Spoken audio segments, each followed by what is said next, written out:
wax na devant le juge audition au fond nag dafa di loo xamante ni dafa normal ci procédure pénale buñ la inculpé ba pare amoon na mars inculpation boobu doo am occasion wax li nga war a wax yépp moo tax depuis le départ dafa doon sàkku pour juge bi déglu ko am na ñu doon wax ni sax naan maanaam Ousmane Sonko dafay bëggul justice woo ko yoon demul ci justice et cetera mais moom moo sàkku audition bi te date bi dafa di date boo xam ne moo mujj parce que njëkkoon nañ sàkku date juge bi ci boppam moo ko renvoyé donc dafa di loo xam ne Ousmane Sonko da ko yàgg sàkku tey mu doon donc face à face entre moom ak juge bi kilifa yëpp a ngi fi woon avocat yi procureur bi également ñu koy laaj mu tontu te li mu tontu yëpp leer na li nga xamante ni dañ ko toppee teggi na ko non seulement da yamul ci teggi mais dafa teg loo xam ni dafay mettre juge bi devant ses responsabilités léegi fi mu nekk nii lu ñuy xaar ñun avocat mooy non-lieu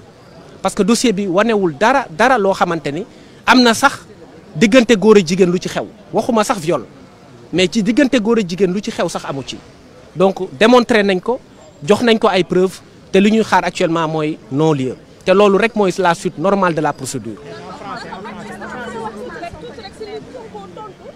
loolu du ma ci mën a wax parce que c'est le fond de l'affaire donc duñ ci mën a tontu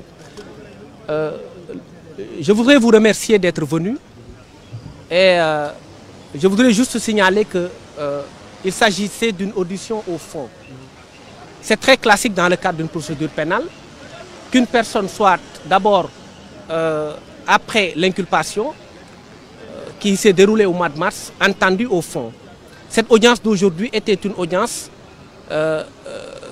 qu'on appelle l'audience d'audition au fond. C'est-à-dire que c'est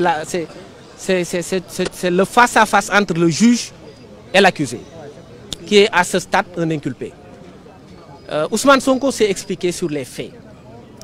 Comme vous l'imaginez, il les a contestés. C'était sa position de principe. Mais il ne s'est pas limité à de simples contestations. Il a versé à la table du juge des éléments qui établissent notre thèse, que vous connaissez, et qui tendent à accréditer l'idée qu'il a été victime d'une conspiration. Tout a été dit et bien dit. Il s'est très bien défendu sur le terrain judiciaire et il a été impeccable. Il a été sincère, il a été courageux et il a été formidable. Donc nous sommes fiers de lui en tant que ses avocats. Ce que nous attendons maintenant, c'est que la justice rende une décision de non-lieu.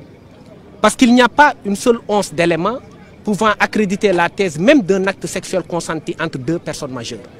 Je ne parle même pas de ça, a fortiori un viol. Donc le viol est inexistant en l'espèce. Les faits tels qu'ils déroulent de la procédure n'admettent aucune qualification de viol. Et là, ça a été notre position qui a été constante depuis le départ.